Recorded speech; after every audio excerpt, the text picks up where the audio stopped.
Film ഗാരേജിന്റെ ഇന്നത്തെ cinema വാർത്തകളിലേക്ക് ഇവർക്കും സ്വാഗതം. ദിലീപിന്റെ ഈ ആഴ്ച തിയേറ്ററുകളിലേക്ക് എത്തുന്ന ഏറ്റവും പുതിയ മലയാളം സിനിമയാണല്ലോ തങ്കമണി. മാർച്ച് 7-ാം തീയതി തിയേറ്ററുകളിലേക്ക് എത്തുന്ന സിനിമയുടെ ട്രെയിലർ ഇന്നലെ പുറത്തു വന്നിരുന്നു. ഒരു യഥാർത്ഥ കേരളത്തിൽ നടന്ന സംഭവമായിട്ട് തിയേറ്ററുകളിലേക്ക് എത്തുന്ന തങ്കമണി എന്ന സിനിമയുടെ ട്രെയിലറിന് രണ്ട് അഭിപ്രായങ്ങളായിരുന്നു പൊതുവെ ലഭ്യമായത്. ഇപ്പോഴത്തെ ട്രെയിലർ യൂട്യൂബിൽ 1 മില്യണിലേക്ക് കടക്കാനായിട്ട് ഒരുങ്ങുകയാണ്. ട്രെൻഡിംഗ് ലിസ്റ്റിൽ 1-ാം സ്ഥാനത്തും തങ്കമണി ട്രെയിലർ ഇടം പിടിച്ചിരിക്കുകയാണ്. കേരളത്തിന്റെ വിവിധ ഭാഗങ്ങളിലായിട്ട് പ്രമോഷനുകൾ നടക്കുന്ന തങ്കമണി എന്ന സിനിമയുടെ ഓൺലൈൻ കേരള ബുക്കിംഗ് നാളെ ആരംഭിച്ചേക്കുമെന്നാണ് നിലവിൽ പുറത്തു വന്നിരിക്കുന്ന റിപ്പോർട്ട്. ഉണ്ണി മുകുന്ദന്റെ ഏറ്റവും പുതിയ മലയാളം സിനിമയാണ് നിഖില വിമൽ നായികവേഷത്തിലെത്തുന്ന വിനയ് ഗോവിന്ദ് സംവിധാനം ചെയ്യുന്ന ഗെറ്റ് സെറ്റ് ബേബി. സിനിമയുടെ ചിത്രീകരണം കഴിഞ്ഞ ദിവസം പാക്കപ്പ് ആയിരിക്കുകയാണ്. അതേസമയം ഉണ്ണിയുടെ അടുത്ത തിയേറ്ററുകളിലേക്ക് എത്തുന്ന അടുത്ത മാസം റിലീസ് ചെയ്യുന്ന സിനിമയാണ് ജയ് ഗണേഷ്. ഈ സിനിമയുടെ ഓഫ്ലൈൻ പ്രമോഷനുകൾക്ക് ഇപ്പോഴത്തെ തുടക്കം കുറിച്ചിരിക്കുകയാണ്. ചിത്രത്തിന്റെ ആദ്യ പ്രമോഷന്റെ വീഡിയോസ് എല്ലാം തന്നെ ഉണ്ണി തന്നെ പുറത്തുവിട്ടിട്ടുണ്ട്. തമിഴിൽ നിന്നും വിക്രം നായകനെ എത്തുന്ന ചിയാൻ 62 എന്ന സിനിമയിൽ സുരാജ് വെഞ്ഞാറമ്മൂട് കൂടി ഒരു പ്രധാനപ്പെട്ട റോളിലെത്തുന്നു. സുരാജിന്റെ ആദ്യ തമിഴ് സിനിമയായിട്ടാണ് ചിത്രത്തിന്റെ ഒഫീഷ്യൽ പ്രഖ്യാപനം ഇന്ന് വന്നിരിക്കുന്നത്. ജോജി ജോർജ് ആദ്യമായിട്ട് സംവിധാനം ചെയ്യുന്ന നായകനായിട്ടെത്തുന്ന പണി എന്ന സിനിമയുടെ ചിത്രീകരണം കഴിഞ്ഞ ദിവസം പാക്കപ്പ് ആയിരിക്കുകയാണ്. സിനിമയുടെ ഫസ്റ്റ് ലുക്ക് ഉൾപ്പെടെയുള്ള അപ്ഡേറ്റുകൾ അണിയറയിൽ ഒരുങ്ങുന്നുണ്ട്. വിജയ് ദേവരകൊണ്ട നായകനെ എത്തുന്ന അടുത്ത തെലുഗു സിനിമയാണ് ഫാമിലി സ്റ്റാർ. ചിത്രം വരുന്ന ഏപ്രിൽ 5-ാം തീയതി തിയേറ്ററുകളിലേക്ക് എത്തും. ഇന്നിപ്പോഴത്തെ സിനിമയുടെ ടീസർ അപ്ഡേറ്റ് പുറത്തു വന്നിരിക്കുകയാണ്.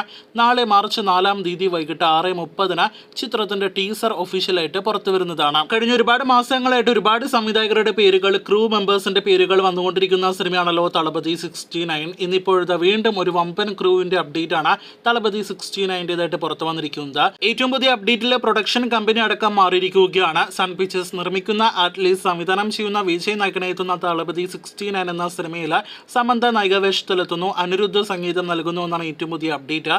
കേൾക്കാൻ രസമുണ്ട് എങ്കിൽ പോലും ഒഫീഷ്യലായിട്ട് വന്നാൽ മാത്രമേ ഇതും നമുക്ക് സ്ഥിരീകരിക്കാനായിട്ട് കഴിയുകയുള്ളൂ. ഏപ്രിൽ 11-ന് തിയേറ്ററുകളിലേക്ക് എത്തുന്ന വിഷുക്കാലത്തെ വമ്പൻ മലയാളം സിനിമകളിൽ ഒന്നാണല്ലോ വർഷങ്ങൾക്ക് ശേഷം ഒരു പിടി താരനിരയോടെ വരാനിരിക്കുന്ന ചിത്രത്തിലെ ആദ്യ ഗാനം 3 മില്യണിലധികം വ്യൂവേഴ്സ് ആണ് ഇതിനോടകം തന്നെ യൂട്യൂബിൽ നേടിയെടുത്തിരിക്കുന്നത്. ഇപ്പോഴത്തെ ഹൃദയത്തിലേതുപോലെ തന്നെ വിരലിൽ എണ്ണാവുന്നതിനേക്കാൾ കൂടുതൽ ഗാനങ്ങൾ വർഷങ്ങൾക്ക് ശേഷം എന്ന സിനിമയിലും ഉണ്ടാകുമെന്ന് ഉറപ്പാക്കപ്പെട്ടിരിക്കുകയാണ്. ഹൃദയത്തിൽ 15-ൽ പരം ഗാനങ്ങളായിരുന്നെങ്കിൽ ഇപ്പോഴത്തെ വർഷങ്ങൾക്ക് ശേഷം എന്ന സിനിമയിൽ 14 ഗാനങ്ങളുണ്ട് എന്നാണ് ഏറ്റവും അവസാനമായിട്ട് പുറത്തു വന്നിരിക്കുന്ന റിപ്പോർട്ട്. കൂടുതൽ ഗാനങ്ങളെല്ലാം തന്നെ ഈ മാസം തന്നെ പുറത്തു വരുമെന്ന് പ്രതീക്ഷിക്കാം. കഴിഞ്ഞ ഒരുപാട് മാസങ്ങളായിട്ട് വർഷങ്ങളായിട്ട് കാത്തിരിക്കുകയാണല്ലോ കത്തനാർ എന്ന സിനിമയുടെ ഏറ്റവും പുതിയ അപ്ഡേറ്റുകൾ കേട്ട്. ജയസൂര്യ നായകനെത്തുന്ന കത്തനാർ എന്ന സിനിമ 2 ഭാഗങ്ങളിലായിട്ട് വരുന്ന സിനിമയാണ്.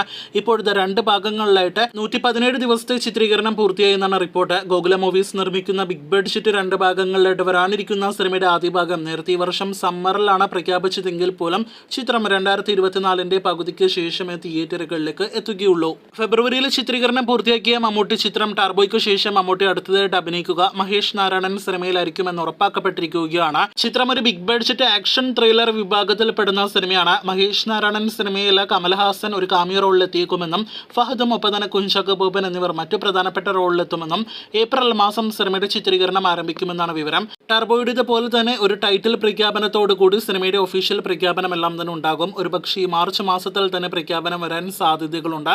കാത്തിരിക്കൂ മമ്മൂട്ടി ചിത്രത്തിന്റെ കൂടുതൽ വാർത്തകൾ കേട്ടാം.